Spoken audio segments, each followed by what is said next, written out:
I just figured out this easiest way to make the prettiest necklace with this 12 gauge aluminum. Again, you can get this stuff from the dollar store. This whole spool I got off Amazon for $5, but like, I think I got this one from the dollar store for $1.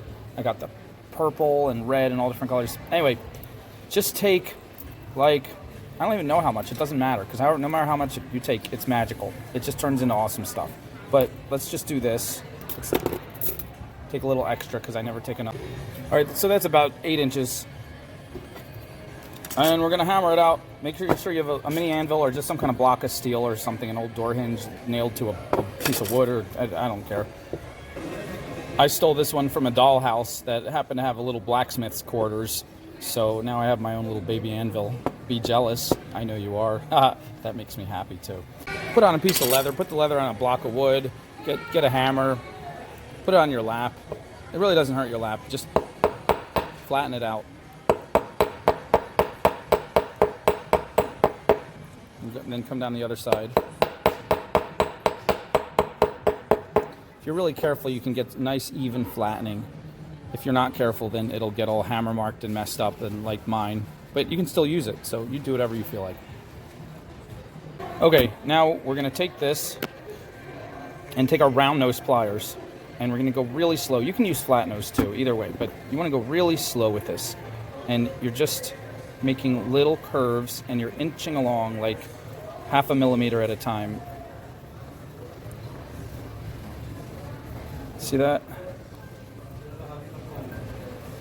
And that way you can get a nice round. Now I'm going to use 6 millimeter beads for this. I'm not even sure which color I want yet, but it'll look pretty with any of them, honestly. Let's see. Try that fuchsia again. Let's see. Yeah, that's going to look so pretty. You guys can't even see the full, like, it's a little bit brighter than it looks on this camera. Almost looks like red tiger's eye, but it's a little more pink in real life. Anyway, so check it, make sure it's the size you want. But we're not going to put it on yet. I'm just going to, and there's these round nose, because they're tapered out, you're not going to get a perfect, cylinder like this. It's going to be kind of funneled out if you keep turning it from one side. So see how it's already coiling up like that. And if you looked at it real carefully, you'd see that it's not like this, it's more funneled out like that, and that's good because that way the bead will sit inside it and it won't be able to fall out the bottom. But we're going to thread it in anyway, but either way. All right, so just keep going with this. Now press it down a little bit. We don't want it to be this much of a corkscrew, so flatten it a little bit down, and then at this point you're going to want it to be a little bit rounder. You don't want that to make a sharp corner, so just pull that in a little bit like that. Try to make it as much of a real circle as you can. Keep going with this, and then start to press it together. Check with your bead. Okay, now it's a little too small for the bead, and you can literally press the bead into it at this point, like that. And if you're careful, you can actually squeeze the bead around it.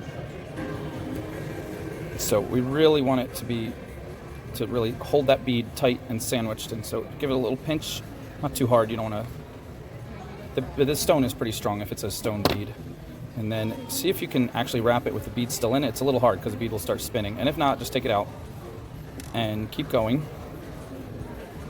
It feels tedious, but it's actually relaxing if you think about it like that. And then as you start to wrap it around more and more, you'll see that it's going to start, coming around. You know what I'm trying to say. It's going to start funneling up and it layering a little bit off of the one before it. And so that's fine. So keep rolling it, and roll as many times as you want to make the necklace look the way you want. So I'm going to do this a number of times. It's really pretty. Wait till you see when we're done. Okay, see that? Now, it doesn't matter if they get smushed together or if they fold out, because we're going to push them out.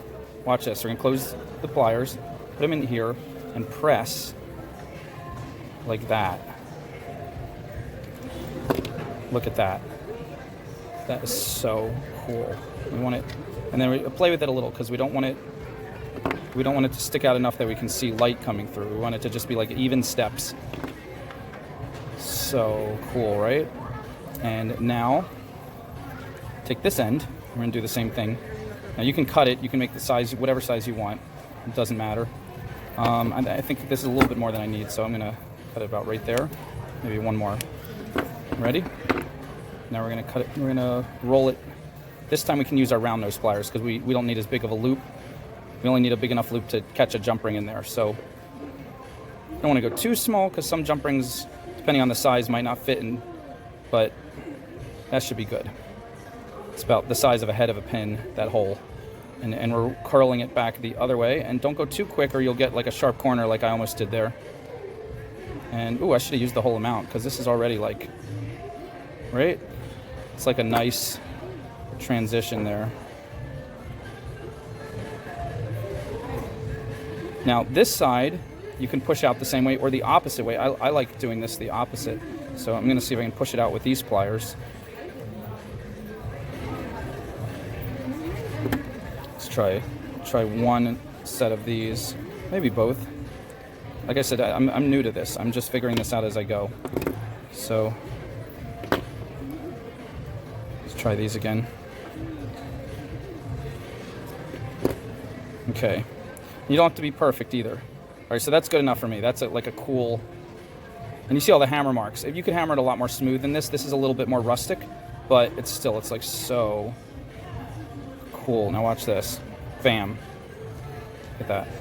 Now you could literally just glue that in there, but it's a little better to thread it. Now there's one sharp end right there, so that's what we don't want. We're going to push that back. Don't worry about the bead just yet. So we're going to hold its spot, but just push that one little sharp end back. Okay.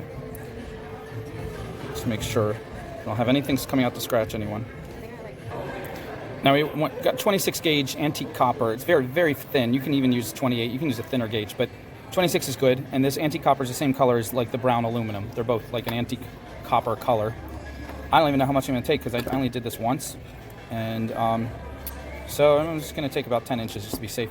But literally you could just put a little bit of glue around the edge, a little bit of E6000, and just drop it in and be done. I did it that way and it worked great. I'm going to try threading it this time. See how that goes. I got the bead to the middle of the wire. Now we're just going to pull it straight down, crimp it over both sides. Just pull both sides straight down. And we're just going to shove them in there.